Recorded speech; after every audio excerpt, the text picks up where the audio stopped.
Greetings from me, with a cautionary tale to whom it may concern. I had a very interesting conversation. I'm not going to personalize it because this applies to one and it applies to all, as I said, to whom it may concern. I won't personalize it, but I had a conversation with a family member, and I have since deleted all of their contact details because, the level of wickedness, for want of a better term, that has been going on, ingratitude, this has been going on for years and culminated today. There is only so much that God will, I keep hiding my face.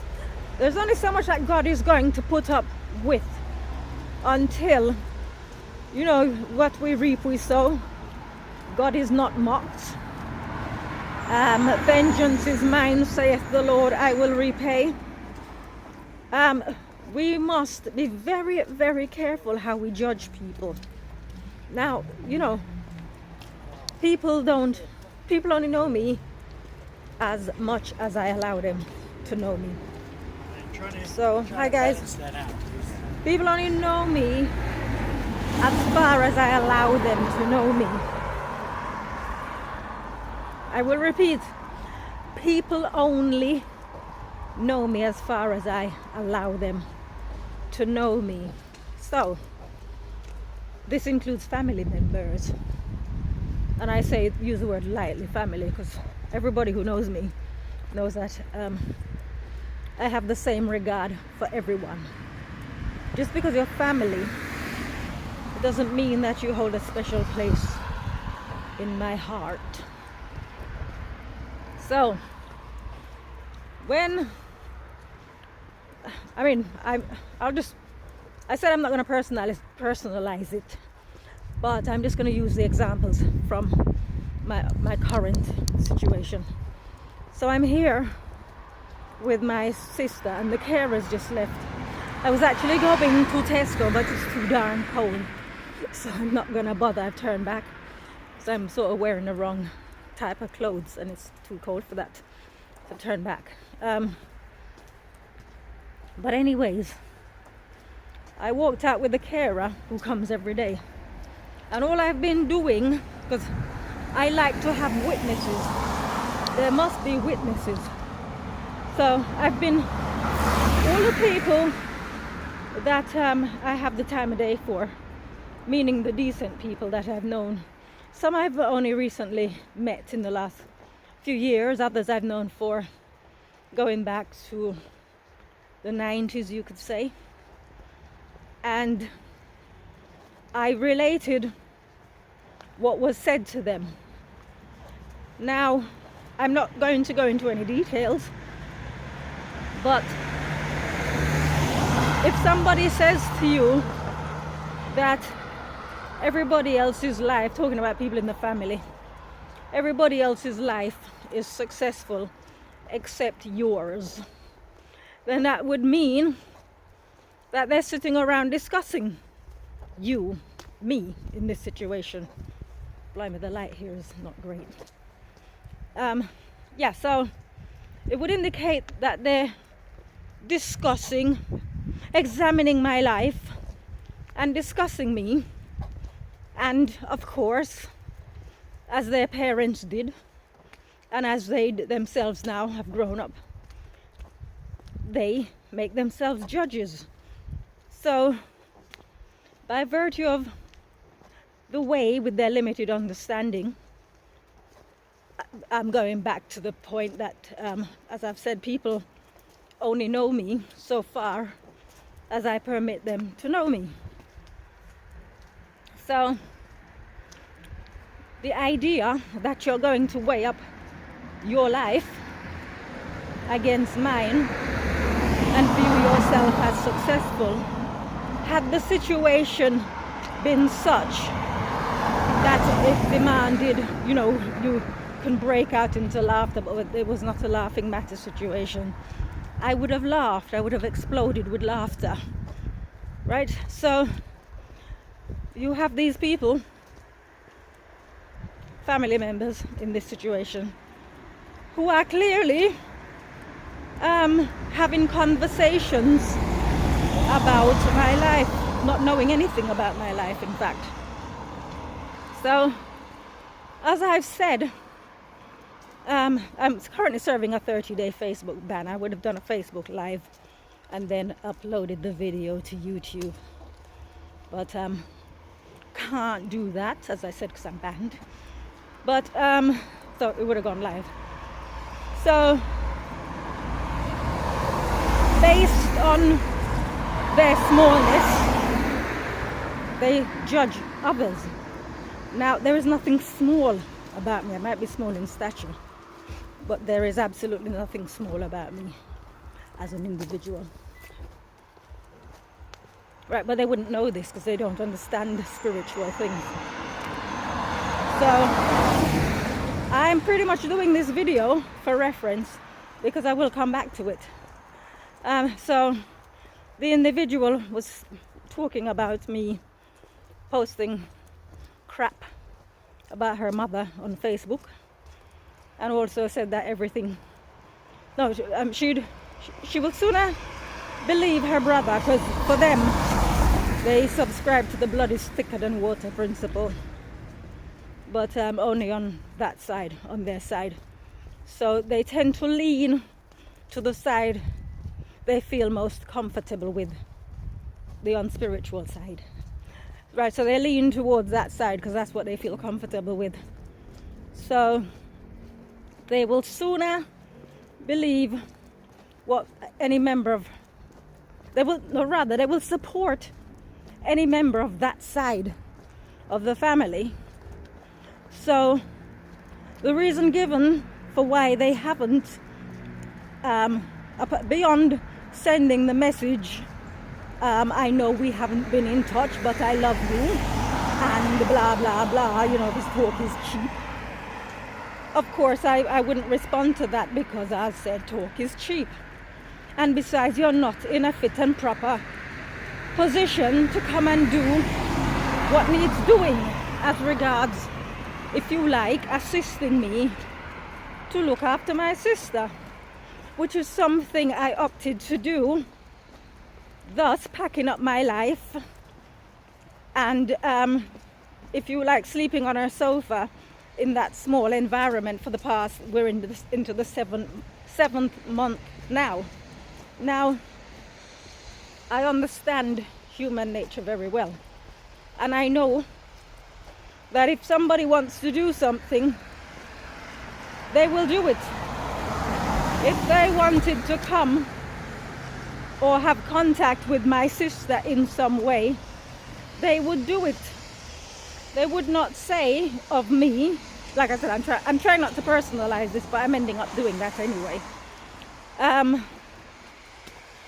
They wouldn't say of me that you are difficult, nobody wants to be around you, it's your fault why nobody has been in touch, kind of thing. Knowing these people as well as I do, they are full of arrogance. God knows why. We have a long history. We go way back to the very beginning, from they were small children. And for some reason, best known to them, because you see, when I do my good deeds, I don't wear them on my sleeve. So things are open to interpretation.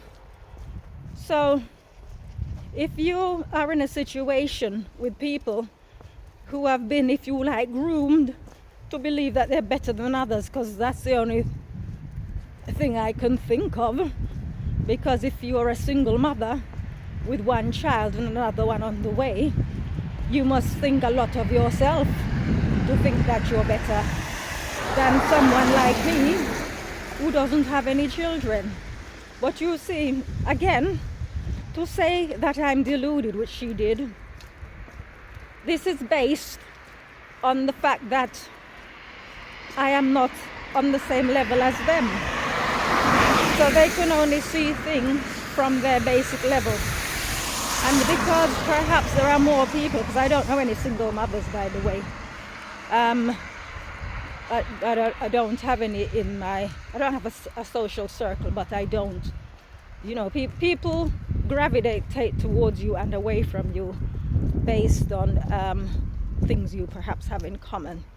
So like I said, I don't know any single mothers, but for a single mother with another one on the way to be thinking that she's better off than me, as I said, that is highly laughable. That is not a situation that I would have chosen for myself personally. So irrespective of how my life has turned out, I will be 30. Am I talking 30? Goodness gracious me. I will be 55 next month. And small thinkers will assume age. Everything is about, looking at it from the small perspective as they do. If you're 55 years old and the plans that God has for your life hasn't as yet manifested, of course you're deluded. My gosh, there's no lighting around here. You would be viewed as deluded because nothing's going on for you, or so it seems. Now, I am the type who I do not make decisions unless I am okay with possible outcomes. So for example, I would never marry somebody unless I was 100% sure that it is the right not just the right person, but the right situation, because we must not be unequally yoked. Now, for me, one of the things I would say, hi, good evening. One of the things I will say, the lower down the ladder you are, the easier it is to find a man, or if it's a woman you're looking for, it's easier. The further up you are, if you've got certain standards and principles, it is the less likely that you are going to meet somebody, or that, I meet people all the time. I'm always getting chatted up. But when people get to know me a little bit better, not just know me, but to get into a conversation, they realize that they're not up to the mark, so they're going to try and get me to drop my level to come down to where they are. And you find the same thing goes on, I don't know with anybody else, but within families and also friendships, because what I've noticed, fewer and fewer people contact me these days as the situation with my sister prolongs itself. The reason they do this, as I said, I'm very good with human nature, is because they're not the serving type, right? They don't know how to serve people. These are the types of people who will say to me, "You're such a good sister. God will bless you for what you're doing." What do you know, or rather, what do they know about God or about being a good sister? I've said, even one of our friends came over today briefly just to come and say hi to my sister, and he came and he saw the situation. He sees where I work and where I sleep. And as we were going down the stairs, as I was walking him back to his car, he looked me in the eye, and he said, "God knows." So the situation that I've left where I was, I had my workroom, my bedroom, and the loft, which served as my gym. And now I'm in this confined space where I work and where I sleep. So when you have somebody say everybody else's life is successful except yours, as I've said, they've sat down and they've been having conversation, and this is what they've come up with, right? So instead of thinking, looking at their situation and realizing that they are in no position to put, even if it were the case that they felt inclined to help, which they don't actually, because if you feel inclined to help, you will. It is people who don't feel inclined to help talk. They don't do, they talk. And they blame. They blame circumstances and situations. So if I'm sleeping and working in that small confined space, and you're talking about giving me relief, but you would have to bring your child, where is the child going to sleep? If I'm sleeping as a single person on the sofa, and you and your pregnant self and your child supposedly are going to come and relieve me of my duties, how do you propose to do that? So when I don't respond to you, that is because I know you can't help. You're not in a position to do anything. And the idea that you think your life is better than mine, you wouldn't pay me to have such a life. That is not living. Now, there are things, I'm not going to go into it on here. I will wait until such a time as certain things manifest. But there are things that are to come. At that point, I will talk, right? Because, as I said, well, I could go into it, but I won't. I'll wait. Now, the reason why my life, compared to theirs as they view it, is crap is because I'm not selfish. I've spent many years, including when they were small children, looking out for other people, right? I could give examples, but I don't need to do that here right now, because in due course people are going to ask me how comes, and we don't give all our material, which is what this is. We don't put all the material out there as yet, but in due course I will have examples to share as to the whys and the wherefores, and why people are not in a position to be running their mouths in the way that they do. Now, as I've said, I've been having this, there are people who, if you like, they pick up themselves, they follow their dreams. I've already done a video about this. Follow their dreams, follow their heart, and go and stuff up their lives, right? Gosh, you cannot even see me. They stuff up their lives because they are so keen to go and live the life. Now, if I'd wanted to, if I was that willful, selfish type of person, I would have been mega rich. But you see, I consider consequences. And I talk about this in the book.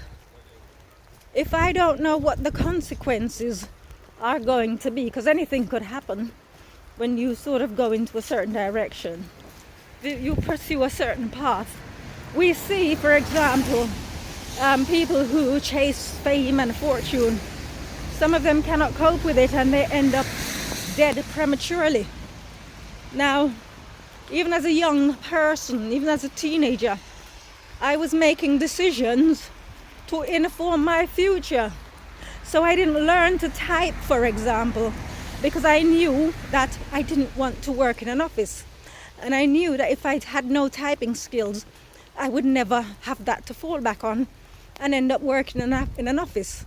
And I can say I've never worked in an office. What I did like to do was sew. And so I sew. It is not because I don't have other options. It is I do the things that I enjoy. There are other things that I also enjoy that I will be doing at some time in the future. But hi doggy. There are things that I will be doing sometime in the future, but that's not yet. That is in God's time. And I don't, God doesn't work to the same time frame as we do. And what I have learned is to not second guess him. It is to not, yes, there's not a day that doesn't go by when I don't say, come on, just hurry up and do your thing. But at the same time, he knows that I'm not trying to force his hand. I don't want him to say, all right then, seeing that you asked, and then he gives it to me. And then it is going to be to my eternal condemnation. I end up in a situation that I didn't want for myself, even to buy a house. I always said I would only ever buy a house cash, because I know I'm not the type who wants to be living a dead-end life, working to pay off a mortgage. So in my 20s, when I was saying I would only buy a house cash, people were telling me I'm young and foolish. Well, call me old and foolish. The only way I would buy a house is if I'm going to do it cash. And even with doing that, I will only buy the house that God would like me to have, because I don't look at property, a house, as an investment. I look at a house as a roof over your head. Right? That's how I look at it. I'm not money oriented.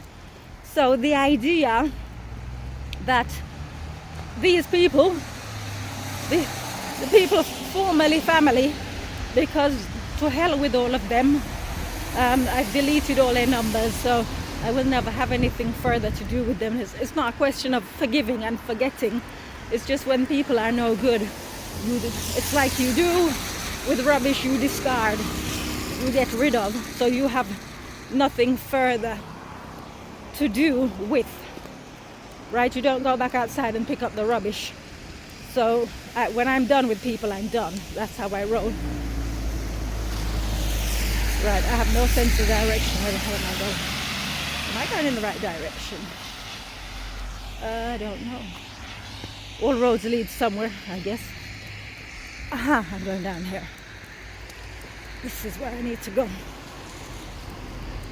Right, so I found where I'm going. So this is, as I said, this is a cautionary video to all of those living their small lives, thinking that they're doing better than others. You don't judge situations until the final outcome. So, gosh, what am I doing? Bloody hell, it's getting cold now. So, you see, for me, I've got great health, by the way. I am in fantastic health. I have no stress. Life for me, as life is fantastic. Like I said, I don't have anything to do with rubbish people. I discard them because rubbish people bring stress. So for me, a successful life isn't about how much money you have, how many children you have, that you have a man, that you're living that type of life. Those things are for small people. It is, if you've got great health, you are loving life, you are stress-free. Like I keep saying this only because of how I live, why I'm able to take up the slack, moving with my sister, and still, even though I'm not up to speed, I'm probably being, I guess, maybe I'm at a third to half my normal production rate. So I'm turning down work at the moment because I can't. You know, when I was at my place, because it was just me, I could get quite a bit done, but I have to sort of make decisions on what I can and can't do. But if it was a money thing, believe me, I would have been mega rich a long time ago. If that is where I found my value. My value is in how I feel about myself and the relationship that I have with God. But I'm going to wind up, maybe not immediately, but I'm going to wind up here in saying that there's a saying, and I said this, every dog has its day. He who laughs last laughs the loudest, the longest. So if you have so much confidence in yourself and your small life, and you think you're doing well, in due course I will resurrect this video. I will make sure of it, and as I've said, there are things that I haven't said as yet, because these things I need to sort of be at that point where it will speak for itself.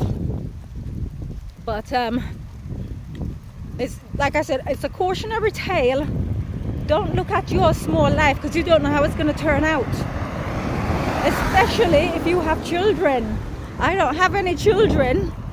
You see, I could very easily, if I was that way inclined, if I was like this discarded family that I've discarded, if I was that way inclined, I wouldn't even be at my sister's place, because I wouldn't be in a position to do it, because I would have been off selfishly creating a life for myself and not being able to find the time to do anything in order to serve anyone. And like I said, I've seen this with people that I guess could have even been at one point considered as friends. They've just maneuvered themselves out of the situation, because each time they speak to me and they come and they say some crap, when I say unhelpful, not necessarily that I want them to come and help, but it's their perspectives.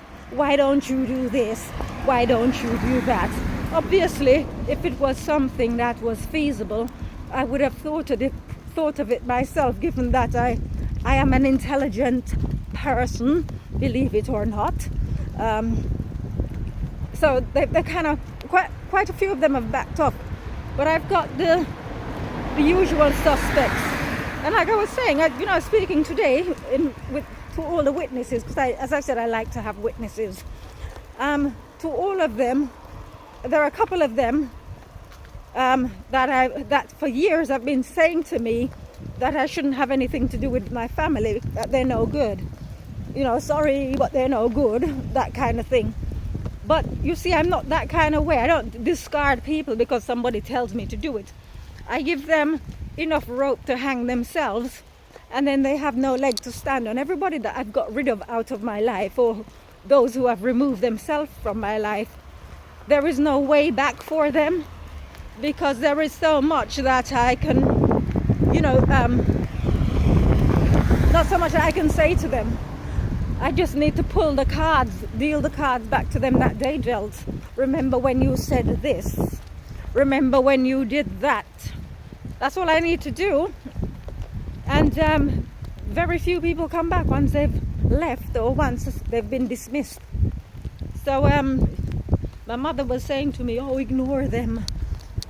Don't pay them any attention. I always pay people attention. I don't ignore people, because people must know when things begin to happen to them, and God begins paying them back. They need to know.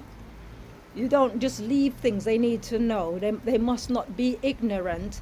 They must know so that they can understand that they are just reaping the fruits of their labors. So I was gonna go to the shop, but it's too darn cold, so I just went for a walk up the road instead, by the trees. So now I'm just gonna go back in and resume my duties, beginning with the kitchen, cleaning the kitchen. So, as I said to all to whom this concerns, you need to look at yourself and stop looking at other people. Goodbye.